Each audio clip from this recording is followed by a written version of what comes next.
expropiación por razones de utilidad pública o necesidad legal. De la semana anterior comenzamos a adelantar un grupo de pautas que vienen desde la regulación constitucional e incluso de la ordenación de la ley y el proceso administrativo, y entrando de lleno en algunas primeras lecturas sobre esta ley, pues sin duda constituye un paso necesario realizar una distinción entre algunas categorías que sin duda tienen una similitud en cuanto a sus efectos, pero en cuanto a sus causas pues tienen ciertas diferencias y a veces en el entendido popular pueden ser interpretadas de forma diversa, generando pues de alguna forma pues algunas malas interpretaciones o unas interpretaciones no debidas acerca del sentido técnico de la norma y de la aplicación que propende pues esta nueva ley. Podríamos decir que hay tres instituciones que colindan de forma muy cercana con la expropiación. Una primera institución que podemos hacer referencia es precisamente la responsabilidad del Estado, la responsabilidad y en concreto la responsabilidad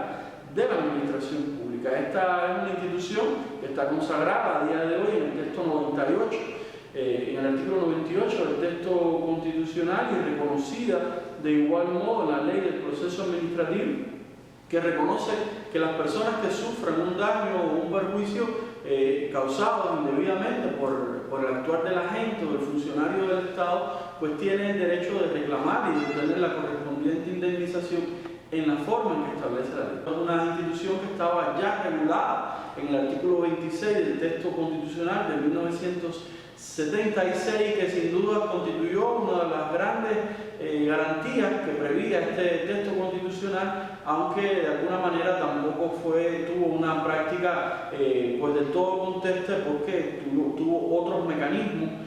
más directos como el derecho de la queja, que de alguna forma pues se sobrepuso a la aplicación de este principio. Ahora, es importante detallar de esta colindancia que se da entre la responsabilidad en esa exigencia de daño desde la perspectiva de la expropiación, porque ambas suponen que el Estado va a realizar una erogación o un grupo de acciones reparatorias. En el caso de la responsabilidad, responder no significa solo dar dinero, puede haber un grupo amplio de acciones que puedan ir tendentes a la satisfacción de la persona a punto de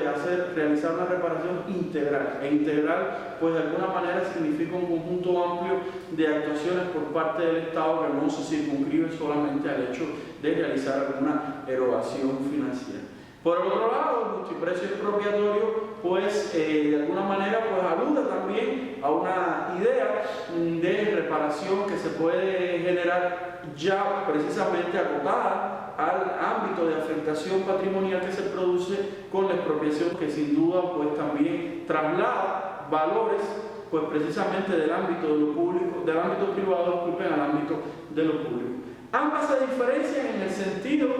de que la responsabilidad surge cuando existe un ilícito, una actuación ilícita, una actuación fuera del margen, del canon, de la idea de la legalidad con que debe desempeñarse la actuación del Estado y en concreto pues, de la administración pública. En tanto, la expropiación es una potestad legítima que tiene la administración pública. Por lo tanto, ahí hay una primera diferencia que hay que tener en consideración a la hora de aplicar y de entender el criterio de estas dos instituciones. Pero además de la responsabilidad de la administración pública, también existen dos instituciones que han tenido un calado histórico entre nosotros y que es muy importante también traerlas a contexto para evitar de alguna forma algún posible tipo de confusión. Una primera de estas tiene que ver con las nacionalizaciones y con las confiscaciones. Bueno, en primer lugar, las nacionalizaciones se parecen en tanto a la expropiación, porque de igual modo implica esa traslación del bien de dominio. Lo que pasa es que el criterio de la nacionalización parte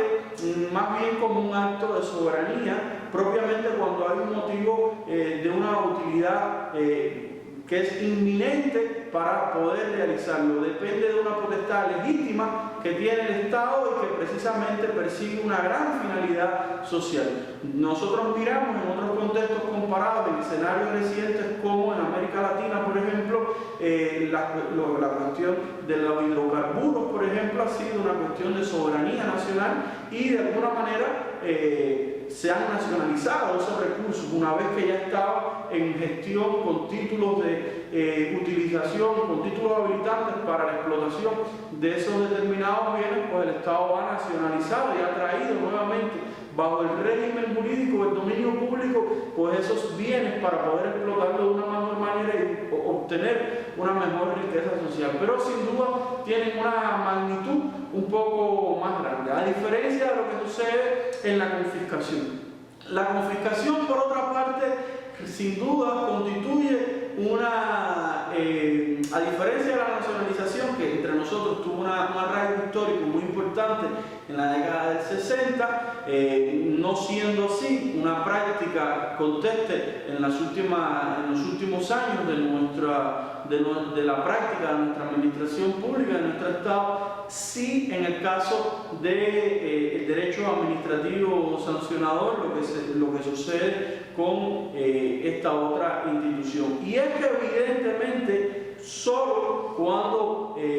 sucede esto es porque el Estado caracteriza que se ha producido una violación al régimen establecido, en las normas establecidas, y a partir de ahí pues se activa un título para que pueda ser trasladado ese bien, pero no como consecuencia de que el Estado esté realizando una acción legítima, o sea, una acción pública para satisfacer una necesidad y a propósito tenga que reparar. Cuando esto sucede es porque se ha cometido un ilícito, y en el caso entonces de la confiscación, pues lo que resulta es una medida sancionadora por la comisión de ese ilícito. La confiscación existe entre nosotros con una regulación constitucional desde el año 76 y de alguna manera pues también encuentra una regulación constitucional en el actual texto, en las leyes del proceso penal e incluso pues tiene determinado asiento en la ley del proceso administrativo, y de otra forma constituye también una potestad legítima la administración pública de poder establecer un régimen de derecho administrativo sancionador. Ahora bien,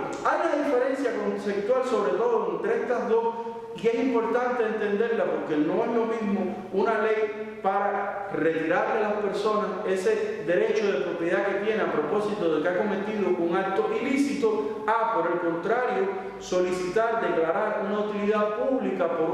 por la afectación a ese régimen de bienes del dominio público, por una necesidad social, por una utilidad pública, y a propósito pues ofrecer la justa indemnización, la justa reparación en ese justo precio expropiatorio, en definitiva, y ofrecer un grupo de garantías muy importantes al ciudadano. Conceptualmente y en la práctica pues comportan tratamientos diferentes, una desde la visión de la justicia punitiva, sancionadora, y otro desde la visión de una justicia de la idea de la reparación. Por lo tanto, son dos elementos que también distinguen conceptualmente la aplicación de esta nueva ley de expropiación. Por hoy es todo, los convido para un próximo encuentro para seguir hablando sobre la expropiación y su régimen jurídico.